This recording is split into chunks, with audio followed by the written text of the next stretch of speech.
আসসালামু আলাইকুম রহমতুল্লাহি বারাকাতু।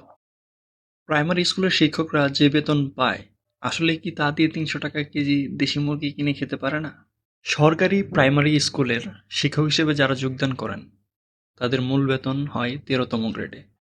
১৩তম গ্রেডের ন্যূনতম বেসিক হলো ১১,০০০ থেকে সর্বোচ্চ ২৩,০০০ পর্যন্ত টাকা। মূল বেতনের বাইরে একজন নতুন সহকারী শিক্ষক চিকিৎসা ভাতা পায় ১৫০০ টাকা, টিফিন ভাতা ২০০ টাকা এবং যাতায়াত ভাতা বাবদ ৩০০ টাকা পায়। সাথে বাড়ি ভাড়া তো থাকছেই, তবে জায়গার ভিন্নতা অনুযায়ী বাড়ি ভাড়াতেও রয়েছে ভিন্নতা। ঢাকা সিটি কর্পোরেশন এলাকায় যারা আছে, তারা মূল বেতনের ৬০% বাড়ি ভাড়া পায়। চট্টগ্রাম, খুলনা, রাজশাহী, রংপুর, গাজীপুর, সাভার এসব এলাকায় যারা আছে, তারা মূল বেতনের ৫০% বাড়ি ভাড়া পায়। অন্যান্য যে স্থান আছে, সেখানে যারা সহকারী শিক্ষক হিসেবে যোগদান করে, তারা বাড়ি ভাড়া পায় মূল বেতনের ৪৫%।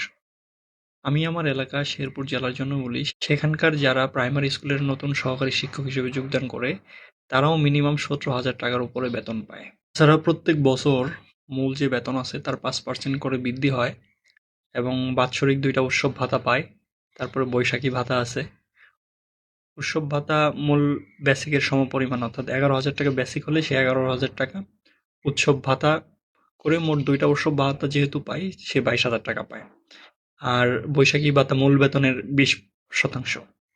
এছাড়াও প্রাইমারি স্কুলের টিচাররা চাকরি জীবনে ২টি টাইম স্কেল পায়। অসুস্থ হলে কল্যাণ তহবিল থেকে আর্থিক সুবিধা পায়। প্রাথমিক ও গণশিক্ষা মন্ত্রণালয়ের যে কোনো নিয়োগ পরীক্ষার জন্য প্রাইমারি স্কুলের টিচার যারা, তাদের সন্তানদের জন্য পোষ্য কোটা থাকে। যোগ্যতা সাপেক্ষে ১ বছর বিদেশে পড়াশোনারও সুযোগ সুবিধা থাকে প্রাইমারি স্কুলের টিচারদের। যদি আপনি আর কি চান্স পান, সেই পড়ার খরচ বা ব্যয়ভার সেটাও গ্রহণ করে হলো এই গণশিক্ষা মন্ত্রণালয় কর্তৃপক্ষ। আর প্রাইমারি স্কুলের টিচারদের চাকরি ৫ বছর পূর্ণ হলে আপনি পেনশনের আওতায় আসবেন। চাকরি শেষে ১৮ মাসের সমপরিমাণ পাবেন ল্যাম গ্রান্ট, ১ বছরের পিআরএল, অর্জিত মূল বেতনের ২৩০ গুণ পেনশন এবং আজীবন পারিবারিক পেনশন। প্রাইমারি স্কুলের টিচাররা অফিস করে কয় ঘন্টা? ধরলাম সকাল ৮টায় ক্লাস শুরু, বড় জোর বিকেল ৪টা পর্যন্ত। বছরে কয় দিন অফিস করেন? ১ বছর ৩৬৫ দিন। বছরে মিনিমাম ৫০-এর উপর শুক্রবার থাকে। ধরলাম ৫০টা শুক্রবার।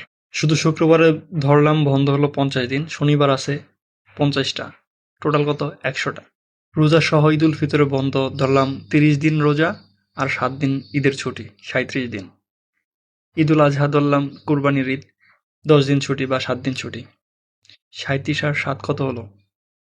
৪৪। আর আগের ১০০, ১৪৪। তারপর গ্রীষ্মকালীন বন্ধ আছে ১৫ দিন, আম কাঁঠালের যে বন্ধ আমরা বলি। দুর্গাপূজা, বৌদ্ধ পূর্ণিমা, মাঘী পূর্ণিমা এরকম আছে ধরেন ১০ দিন, ১৫৪। ডিসেম্বরে শিক্ষা ক্লোজিং বা রেজাল্ট দেওয়ার পরে যে বন্ধ দেয়, ওইখানে ধরলাম ১০ দিন। তারপরে এমনি ন্যাশনাল বিভিন্ন ডেটে আছে, এরকম ধরলাম ৫ দিন। টোটাল কত দিন হলো? আমি কমে সময় ধরছি, তারপরেও দেখা যায় যে ১ বছরে ৫ মাসের উপরে আপনারা ছুটিতে থাকেন বা ছুটি কাটাইতে পারেন। স্কুলে শিক্ষকতা করতে আসেন, একদম বাড়ির কাছ থেকে হেঁটে হেঁটেই আসা যায়। তো ৮টা থেকে ৪টা পর্যন্ত অফিস করার পরে ইচ্ছা করলে আপনি বাড়িতে দেশি মুরগি পালতে পারবেন। একটা সময় ছিল, সেটা বেশি দিন দূর নয়। সেই সময়েও প্রাইমারি স্কুলে বাচ্চাদের কোলাহলে মুখরিত ছিল। বাচ্চাদের দৌড়াদৌড়ি, হাঁটাহাঁটিতে স্কুলের মাঠে ধুলো উঠত। আর এখন সেই মাঠে গরু চড়ায়। ছেলে মেয়ে নেই, শিক্ষার্থী নেই। উপবৃত্তির টাকা, স্কুলের ফিডিং প্রোগ্রাম, ফ্রি বই, নানা কিছু করেও প্রাইমারি স্কুলের টিচাররা ছাত্র ভর্তি করাইতে পারে না। ছাত্রছাত্রীদের অভিভাবকের মনে থেকে বিশ্বাস উঠে গেছে। তারা বলে প্রাইমারি স্কুলে কোনো শিক্ষা নাই, পড়াশোনা নাই। এই বাংলাদেশে যত প্রাইমারি স্কুল আছে, তাদের শিক্ষকরাও তাদের সন্তানদের প্রাইমারি স্কুলে পড়ায় না। কেন পড়ায় না? কারণ তারা জানে বাংলাদেশের যত শিক্ষা প্রতিষ্ঠান আছে, সবচাইতে একদম তলানিতে যার অবস্থান সেটা হলো প্রাইমারি শিক্ষা ব্যবস্থা। প্রাইমারি স্কুলে কোনো পড়াশোনা নাই। সমাজে একটা কথা প্রচলিত আছে, শিক্ষকরা জাতি গড়েন বা শিক্ষক জাতির মেরুদণ্ড। কিন্তু সব পার্সপেক্টিভে বাংলাদেশের শিক্ষকরাই সবচেয়ে বেশি অবহেলিত প্রাণী। এটা অস্বীকার করার সুযোগ নেই। চলমান প্রাইমারি শিক্ষকদের আন্দোলন বেতন ভাতা নিয়ে, মানে তারা চাচ্ছে ১৩তম গ্রেড থেকে ১০ম গ্রেডে আসতে। তো এটা তাদের একটা ন্যায্য দাবি বলা চলে।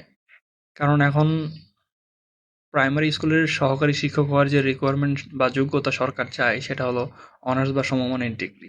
একই যোগ্যতা দিয়ে যদি কেউ অন্য চাকরিতে প্রবেশ করতো আরও বেশি উচ্চতর বেতন ভাতার সুযোগ সুবিধা পেত। আর প্রাইমারি স্কুল শিক্ষকদের পদোন্নতির যে সুযোগ সেটা খুবই সীমিত।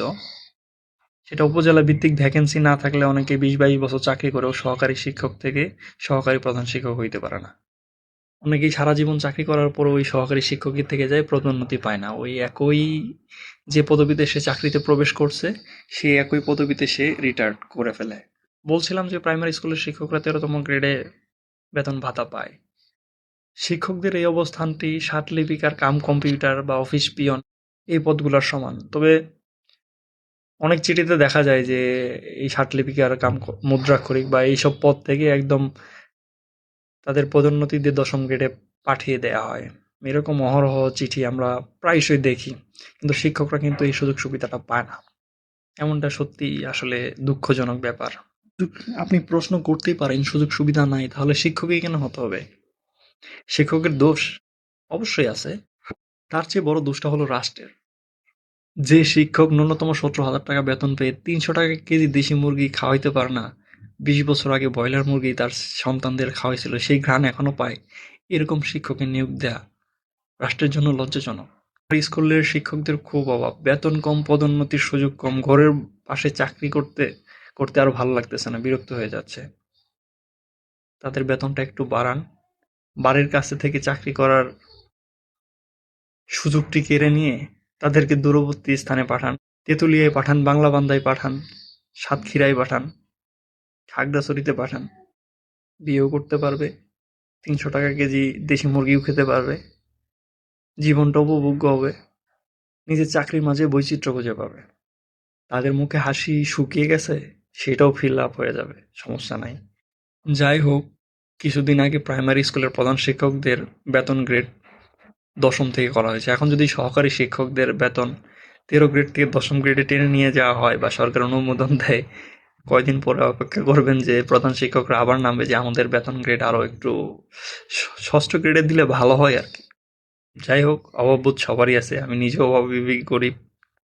তো আপনারা যারা এখনো চাকরি করেন নাই, চাকরিতে আসার আগে চাকরির নিয়োগ বিধিবিধান দেখে আসবেন যে কত গ্রেডে আপনি চাকরিতে জয়েন করতেছেন, আন্দোলন করতে হবে কিনা। আন্দোলন করেন, সমস্যা নাই, আপনাদের বেতন ভাতা বৃদ্ধি হোক, আমি আপনাদের আন্দোলনের সাথে একাত্মতা পোষণ করছি। কিন্তু আপনারা কি কখনো আত্মসমালোচনা করেছেন? স্কুলের যে শিক্ষা ব্যবস্থা আপনারা তৈরি করে ফেলছেন, ক্লাসে বসে লুডো খেলেন, উকুন মারেন, ছাত্রছাত্রী নাই, ছাত্রছাত্রী থাকলেও ক্লাসে নেন না ঠিকঠাক মতো, নিজেদের দায়িত্ব এড়িয়ে যান। কখনো ভেবেছেন? ভাবেন নাই, ভাববেনও না। হাজার বেতন বাড়াক। আমি অল্প কিছুদিন ধানুরপাড়া রেজিস্টার প্রাথমিক বিদ্যালয়ে পড়েছি। এখন এটা অবশ্য সরকারি প্রাথমিক বিদ্যালয় হয়ে গেছে। তবে এই স্কুলের একজন শিক্ষক ছিলেন যাকে আমার খুব পছন্দ, এখনো পছন্দ, হেলাল মাস্টার। তার বাসা ধানুরপাড়ায়। তিনি আমাদের গণিতের ক্লাস নিতেন। তিনি ক্লাসে আসলে ছাত্রছাত্রীরা এমনি চুপ হয়ে যেত, পূর্ণ মনোযোগ তিনি বোর্ডে দিতেন, ক্লাস করাইতেন, বুঝাইতেন, চলে যাইতেন। একই সময়ে এই স্কুলে, এই প্রাইমারি স্কুলে আরো অনেক শিক্ষক ছিল। তারা কে কেমন আচরণ করতেন, কেমন শিক্ষাদান করতেন এই কথা আমারে জিজ্ঞেন না। আমি যদি এই কথার রিপ্লাই দেই আমাকে মানহানি মামলা করে দিবে। সো বাংলাদেশের শিক্ষা ব্যবস্থায় আমাদের ওই হেলাল মাস্টারের মতো শিক্ষকদের দরকার আছে, বিশেষ করে প্রাইমারি শিক্ষা ব্যবস্থায়। স্যার এখন শুনছি প্রধান শিক্ষক, জানি না এখন কেমন। তবে আমি সেই সময়ে অল্প কিছুদিন, বেশি না, হয়তো 1-2 মাস স্যারের ক্লাস করার সান্নিধ্য হয়েছিল। তো আই ফিল প্রাউড। আজকে এই পর্যন্তই। আসসালামু আলাইকুম রহমতুল্লাহ।